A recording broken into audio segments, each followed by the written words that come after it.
$3.5 trillion spending plan. Let's review with two members of Congress, Rob Wittman of Virginia and Buddy Carter of Georgia. Congressman Wittman, I'll start with you.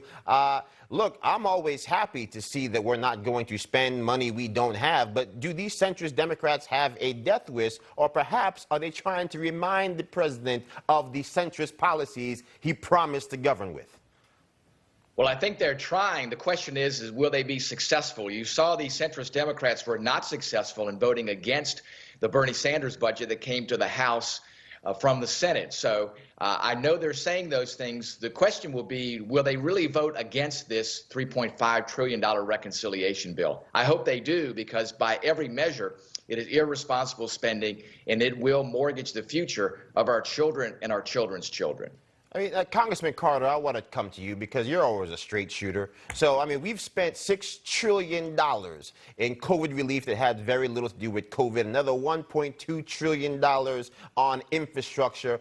If the people in D.C. can't fix the problems that America faces with over $7 trillion, is it perhaps time to find new people writ large? Because this is getting outrageous. Well, it is getting outrageous, and certainly keep in mind now, not only is this $3.5 trillion socialist wish list, but that's just for 1 year. Bernie's budget actually spends $68 trillion over 10 years, adds $17 trillion to our national debt. Those are numbers that are mind-boggling.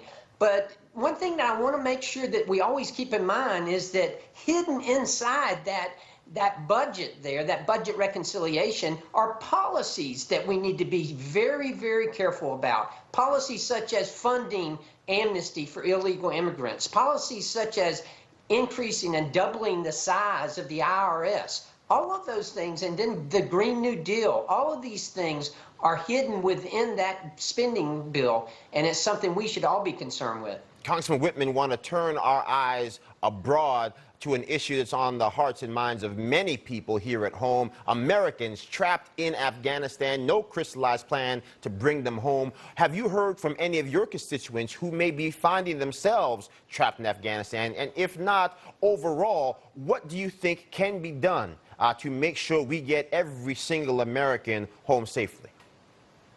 Well, Joe, I have heard from countless constituents in my district that are deeply concerned about what they see happening, and that is Americans being left behind. Since when is the United States ever leaving anyone behind? And I believe that they're concerned because they've seen what's happened. They see the administration does not have a plan going forward, and they understand how critically important this is to make sure that we get every U.S. citizen out of Afghanistan.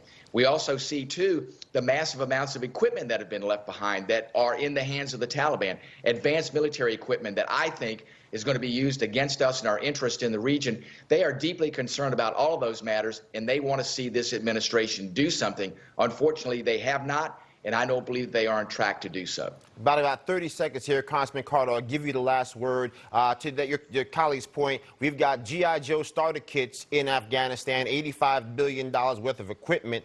We're really good at blowing stuff up from above. Why didn't we do it here? And in your opinion, how do we get every American home quickly?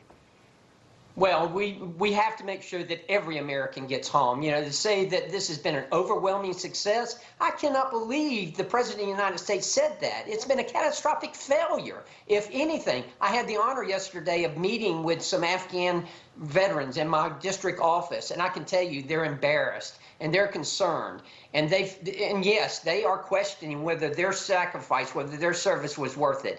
But I assured them, and I want to assure every veteran of Afghanistan, your sacrifice, your service was not in vain. It was appreciated. Absolutely. The circumstances may not have been ideal, but the quest of America always endures. Thank you, Congressman Rob Wittman and Buddy Carter. Straight ahead, my final thoughts in our weekly Third Opinion. You're watching Saturday Agenda.